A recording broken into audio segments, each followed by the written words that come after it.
Traders point அன்பர்களுக்கு சிறப்பு வணக்கம். நம்ம டிஸ்க்ளைமர் எடுத்துக்கிறோம். நம்ம செபி ரிஜிஸ்டர் அட்வைசரோ ஆர்ஐஓ கிடையாது. நம்ம இங்கே பேசக்கூடிய இதெல்லாமே தகவலாக மாத்திரமே பார்க்கப்பட வேண்டும்.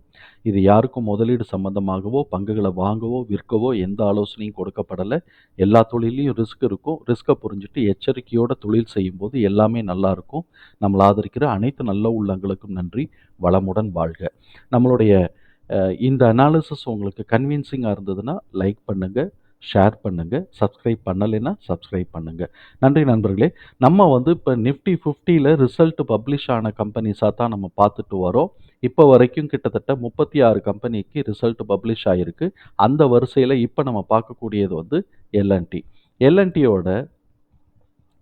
எல்என்டியை நம்ம பார்த்தோம் அப்படின்னு சொன்னாக்க ட்ரெண்ட் லைனோட கேட்டகரியில் கிளாசிஃபிகேஷனில் மிட் ரேஞ்ச் பெர்ஃபார்மராக இருக்குது. இப்போ இன்னைக்கு 10ஆம் தேதி, இன்னைக்கு 10 மே க்ளோஸ் ஆகிருக்கிறது 3271 க்ளோஸ் ஆகிருக்கு.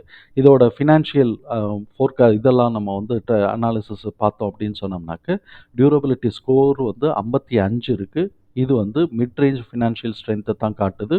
வேல்யூஷன் ஸ்கோர் லெஸ் தென் 50 இருக்குது. அதனால இதுவும் மிட் வேல்யூஷனில் தான் இருக்குது. மொமெண்டம் ஸ்கோரும் லெஸ் தென் 50 இருக்கிறதுனால டெக்னிக்கலாக நியூட்ரலாக இருக்குது. இன்னும் டவுன் ட்ரெண்டுக்குன்னு கன்வெர்ட் ஆகலை. இப்போ அனாலிசிஸ்ட் இதுக்கு ப்ரைஸ் டார்கெட் 3911 காட்டியிருக்கிறாங்க. அதே சமயத்தில் நம்ம கவனிக்க வேண்டியது பிஇ ரேஷியோவில் இது ஸ்ட்ராங் செல் ஜோன் தான் காட்டிக்கிட்டு இருக்கு. அதனால எந்த சைடு போகுது அப்படிங்கிறத நம்ம பொறுத்திருந்து நம்ம பார்ப்போம். Current ratio 1. இவங்களோட ஃபண்டமெண்டலோட கீ மெட்ரிக்ஸ் பார்த்தோம்னாக்க கரண்ட் ரேஷியோ 1.4 இருக்குது.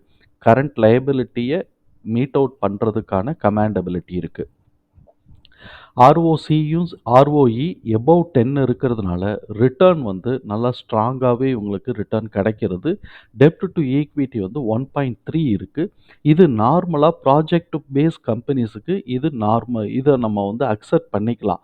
0.5 தான் நம்ம சொன்னால் கூட இவங்கள மாதிரி ப்ராஜெக்ட் பேஸ்டு கம்பெனிஸுக்கு நம்ம அக்செப்ட் பண்ணிக்கலாம். ஏன்னா இவங்க பெரிய பெரிய ப்ராஜெக்ட்ஸ் எடுக்கிறாங்க. டிஃபென்ஸ்லேருந்து பெரிய பெரிய ப்ராஜெக்ட் எடுக்கிறாங்க. அப்போ ப்ராஜெக்ட் வந்ததுக்கு பிறகு அந்த பேமெண்ட் வந்தோடனே ஒட்டுமொத்தமாகவும் கடன் அடைக்கிறதுக்கான வாய்ப்புகள் இருக்குது. அந்ததுனால இவங்க இன்னைக்கு இவ்வளோ பார்த்துட்ருக்குறோம், நாளைக்கு அந்த கடனை அடைச்சிட்டாங்க அப்படின்னு சொன்னாக்க டபக்குன்னு அப்படியே இறங்கிரும். அது நமக்கு அடுத்த வருஷம் தான் நமக்கு ரிஃப்ளெக்ட் ஆகும். அதுக்குள்ளேயும் புது ப்ராஜெக்ட் வந்துச்சுன்னா அதுக்கான கடனை எடுத்துகிட்டு போவாங்க. இவங்க மேனுஃபேக்சரிங் இண்டஸ்ட்ரீஸ் மாதிரி இது அப்படியே ஸ்லோவாக கிராஜுவலாக குறைச்சிட்டு வர்றதுக்கு இல்லை. டிடிஎம் 35 இருக்குது. நம்மளை பொறுத்த வரைக்கும் இது ஓவர் வேல்யூஷன் தான். ப்ரைஸ் டு புக் 4.4 இருக்குது. நம்ம 4.5லேருந்து 5 தான் நம்மளுடைய ரேஞ்ச் வச்சுருப்போம். இது ஆல்மோஸ்ட் இவங்க அந்த ஹை வேல்யூ ரேஞ்சை டச் பண்ணிகிட்டு இருக்கிறாங்க அப்படிங்கிறது தான் இருக்கும். அப்போ புது இன்வெஸ்டர்ஸ் இந்த இடத்துல இப்போ நுழையிறதுக்கு யோசிப்பாங்க அப்படிங்கிறது தான் நம்மளுடைய புரிதல். Annual forward 1 year forward EPS estimation 95, அது 95.4 இருக்குது. அதே சமயத்தில் ஃபோர்காஸ்டர்ஸ் ஆனுவல் இபிஎஸ் சர்ப்ரைஸ் -2.9 கொடுக்குறாங்க. அப்போ இதிலேருந்து கிட்டத்தட்ட ஒரு 3% இல்லாட்டி 2% கம்மியாகிறதுக்கு வாய்ப்பு இருக்குது அப்படின்னு சொல்கிறாங்க. நம்ம இதை அப்படியே எடுத்துக்குவோம், என்ன நடக்குதுங்கிறத பார்த்து நம்ம எடுத்துக்குவோம்.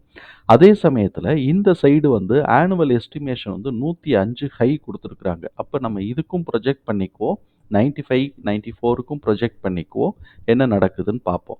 நெக்ஸ்ட் குவார்ட்டருக்கு இவங்க என்ன பண்ணுறாங்க, 27, 30 கொடுத்துருக்குறாங்க. 27.5 இவங்களோட எஸ்டிமேஷன் இருக்குது. நமக்கு என்ன வருதுங்கிறத நம்ம பார்ப்போம். கன்சஸ் ரெக்கமெண்டேஷன் என்ன செய்கிறாங்கன்னா 33 அனாலிசிஸ்ட் பதிவு பண்ணியிருக்கிறாங்க. 2 பேர் ஸ்ட்ராங் செல்லாகவும் 2 பேர் ஹோல்டாகவும் கிட்டத்தட்ட பை 8 பேரும் ஸ்ட்ராங் பை 21 பேரும் கொடுத்துருக்குறாங்க. கிட்டத்தட்ட 29 பேர் பை ரெக்கமெண்டேஷனும் பாக்கி 4 பேர் செல் ரெக்கமெண்டேஷன் ஆர் ஹோல்டும் கொடுத்துருக்குறாங்க. இவங்களோட குவார்ட்டர்லி ரிசல்ட்டாக இருந்த குவார்ட்டர்லி ரிசல்ட்டில் ரெவென்யூவும் சரி நெட் ப்ராஃபிட்டும் சரி பாசிட்டிவாக இருக்குது. இயர் ஆன் இயரும் சரி, அதே சமயத்தில் குவார்ட்டர் டு குவார்ட்டரும் சரி பாசிட்டிவாக இருக்குது. அதே சமயத்தில் ஆனுவல் ரிசல்ட் பார்த்தோம்னாக்க இது ஒன்றும் பெரிய மார்க்கபிள் சேஞ்சஸாக இல்லை, நியூட்ரல் சேஞ்சஸாக இருக்குது அப்படிங்கிறது தான் நம்மளுடைய புரிதல். கேஷ் ஃப்ளோவை பொறுத்த வரைக்கும் இவங்க பாசிட்டிவ் கேஷ் ஃப்ளோ வச்சுருக்கிறாங்க. போன தடவையும் பாசிட்டிவ் தான். போன தடவையை காட்டிலும் இந்த தடவை கொஞ்சம் கம்மியாக இருந்தாலும் கம்மியா போன தடவை காட்டிலும் இந்த தடவ நெறைய கூட. போன தடவ 314 தான் இருந்திருக்கு. இந்த தடவ 2892 இருக்கு. கேஷ்ல நல்லா கமாண்டபிளா இவங்க இருக்கிறாங்க. ஸ்ட்ராங்கா இருக்கிறாங்கங்கிறத ரொம்ப தெளிவா காட்டுது. இப்ப நம்மளுடைய இபிஎஸ்ல பார்ப்போம்.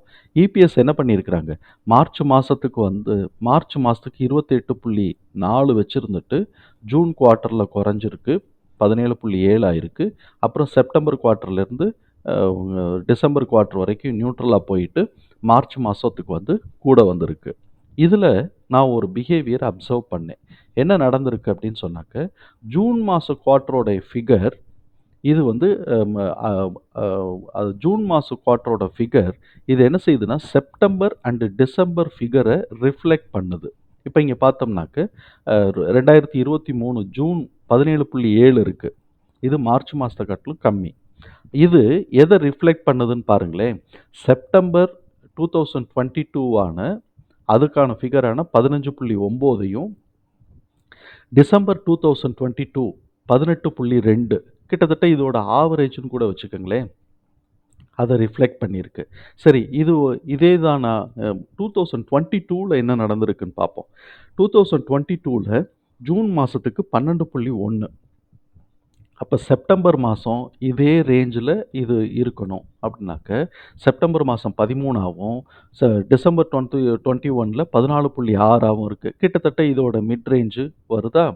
அப்ப இங்கேயும் இதே மாரி ரிஃப்ளெக்ட் ஆகுறதுக்கான பாசிபிலிட்டீஸ் இருக்குன்னு நம்ம கருதுறதுக்கு இடம் இருக்கு. கருதலாம். கண்டிப்பா நடக்கணும்னு சொல்லல. பட் இந்த மாரி இதோடைய பிஹேவியர் இருக்கிறது. 2 வருஷமா இந்த பிஹேவியர் இருக்கு. இப்பவும் அது நடக்குதா? அப்படிங்கிறத நம்ம பொறுத்து இருந்து தான் பார்க்கணும். இதோடைய புக் வேல்யூ 753ல இருக்கு. அ இதனால நம்ம இந்த டேட்டா எல்லாத்தையும் நம்ம உள்ள தூக்கி போடுறோம். அதுக்கு முன்னாடி நம்ம இது ஒரு கொஞ்சம் டவுன் ட்ரெண்டுக்கு வந்திருக்கு. ஃபினான்ஷியல் இது ஹோல்டிங்ஸ்ல பார்த்தோம். ஹோல்டிங் பேட்டர்ன பார்த்தோம்னா, எஃப்ஐஎஸ் 1% இறக்கி இருக்கிறாங்க. கிட்டத்தட்ட 1%ன்னு கிட்டத்தட்ட 1%. ஆனா, டிஐஎஸ் அதே அளவுக்கு 1% ஏத்தி வச்சிருக்கிறாங்க. ஸோ, இப்ப இங்க இறங்கி அங்க ஏறிருச்சு. அதனால இது பேலன்ஸ் ஆயிருக்குன்னு வச்சுக்குவோம். இப்படி இருக்கக்கூடிய இந்த கம்பெனியோட இந்த டீட்டெயில்ஸ ஃபுல்லா நம்ம பார்த்துருக்குறோம். இப்ப நம்ம இங்க இருந்து நம்மளுடைய அப்சர்வேஷன் இங்க என்னன்னாக்க, இவன் ஜூன் மாச குவார்ட்டருக்கு உண்டான ரிசல்ட்டுங்கிறது செப்டம்பர் அண்ட் டிசம்பர ரிஃப்ளெக்ட் பண்ணுது அப்படிங்கிறத நம்ம பார்த்துருக்குறோம். கிட்டத்தட்ட 2 வருஷமா ப்ரீசீடிங் இயர்ல 2 டர்னா அது மாரி நடந்திருக்குங்கிறதுனால அத நம்ம நம்புறோம். இப்ப நம்ம இந்த ரிசல்ட்ட உள்ள தூக்கி போடுறோம். இதுல புக் வேல்யூ 753 எடுத்துக்கிட்டோம். நம்ம லோ பிரைஸ் 1486 வச்சிருக்கிறோம். இது ஜஸ்டிஃபையபிளா இல்லையான்னு தெரியாது. பட் எந்த இடத்துலேருந்து ஏற ஆரம்பிச்சிருக்கோ நம்ம அந்த இடத்த லாக் பண்ணி எடுத்துக்கிறோம். ஃபேர் பிரைஸ் 1261 இருக்கு. அதே மாரி அனாலிசிஸ் ஆனுவல் எஸ்டிமேஷன் 105க்கு நம்ம ப்ரொஜெக்ட் பண்றோம். ஏன்னா, நமக்கு எஸ்டிமேஷனே 95க்கு 94க்கு இருக்கிறதுனால. இப்ப இந்த பிரைஸுக்கு இந்த இபிஎஸ்ஸுக்கும் இந்த எஸ்டிமேஷனுக்கும் நம்ம எடுத்திருக்கக்கூடிய 1486 லோ வேல்யூவையும் நம்ம எடுத்து வச்சு போடும்போது, நமக்கு ஆனுவல் எஸ்டிமேஷனா 2819ஆவும், இபிஎஸோட டிடிஎம் அ கவர் ஆச்சு அப்படின்னு சொன்னாக்க 2747ஆவும், நெக்ஸ்ட் குவார்ட்டர்ல 23.5 அப்படிங்கிற ரிஃப்ளெக்ட் ஆச்சுன்னா 2116ஆவும், இல்ல இதே 32 ரிஃப்ளெக்ட் ஆகுதுன்னாக்க 2222ஆவும் இருக்கு. இதுதான் நமக்கு வந்திருக்கக்கூடிய ஃபிகர். ஸோ, இப்ப இந்த ஃபிகர் எல்லாத்தையும் தூக்கி நம்ம இதுல போடுறோம். இப்ப நான் இதுல எல்லாத்தையுமே அப் ட்ரெண்ட் மேக்ஸிமம்ல தான் நான் எடுத்திருக்கிறேன். நான் மினிமம்க்குள்ள போகல. இவங்க சப்சிக்வென்ட்டா இருக்கக்கூடிய குவார்ட்டர்ல இபிஎஸ் ஏதாவது சேஞ்சஸ் நல்லா ரொம்ப கீழ இறங்குச்சு அப்படின்னு சொன்னா, மினிமமுக்கோ இல்லாட்டி டவுன் ட்ரெண்ட் மேக்ஸிமம்க்கோ போறதுக்கு வாய்ப்பு இருக்கும். அதே சமயத்துல இவங்க அதிரி புதிரியா மேல குடுத்துட்டாங்கன்னா, இந்த லெவலே மாறுறதுக்கு வாய்ப்பு இருக்கு. கூட போறதுக்கு வாய்ப்பு இருக்கு. என்ன நடக்க போகுதுங்கிறத நம்ம அடுத்தடுத்த குவார்ட்டர் ரிசல்ட்ல இத வாட்ச் பண்ணும்போது மாத்திரம் தான் நமக்கு கிடைக்கும். ஆனா, இப்ப இருக்கக்கூடிய கண்டிஷன்ல எஸ்டிமேஷன ஃபில் பண்ணினாலே 2819க்கு வாய்ப்பு இருக்குங்கிறத நம்ம கருதுறோம். இதுல மாற்று கருத்து இருக்கலாம். ஆனா, என்னுடைய கால்குலேஷன்ல எனக்கு இதுதான் வந்திருக்கு. அதனால இவன் எங்க வரைக்கும் இறங்கிட்டு திரும்புறாங்கிறத நம்ம பார்ப்போம். அடுத்தடுத்த குவார்ட்டரோட இபிஎஸ் தான் இதை அடுத்த கட்டத்துக்கு மேலே எடுத்துகிட்டு போதா கீழே எடுத்துகிட்டு வரப்போதாங்கிறது டிசிஷன் ஃபேக்டராக இருக்கும். அதனால நான் இந்த ஃபிகர் அப்படியே நான் நோட் பண்ணி வச்சுக்கிட்டு அடுத்தடுத்த இபிஎஸோட ரிசல்ட்டோட இபிஎஸ்ஸை எங்கே வருதுங்கிறத பார்த்துட்டு நம்ம மார்க் பண்ணலாம் அப்படின்னு நம்ம வச்சுருக்கிறோம். தகவல் நமக்கு பயனுள்ளதாக இருந்ததுன்னா சங்கருக்கு ரொம்ப சந்தோஷம் தான். இந்த வேல்யூ நான் திருப்பி ஒரு தடவை படிச்சிடுறேன். கீழே நான் வந்து போட்டிருக்கிறது 2116 டு 2222. மேலே நம்ம போட்டிருக்கிறது 2747லேருந்து 2719 நான் மார்க் பண்ணி வச்சுருக்கக்கூடியது. இது வந்து அடுத்த இபிஎஸ்ல என்ன சேஞ்சஸ் வருதுங்கிறத நம்ம பார்ப்போம். தகவல் நமக்கு பயனுள்ளதாக இருந்ததுன்னா சங்கருக்கு ரொம்ப சந்தோஷம் தான். நம்மளை ஆதரிக்கிற அனைத்து நல்ல உள்ளங்களுக்கும் நன்றி. வளமுடன் வாழ்க. நன்றி நண்பர்களே.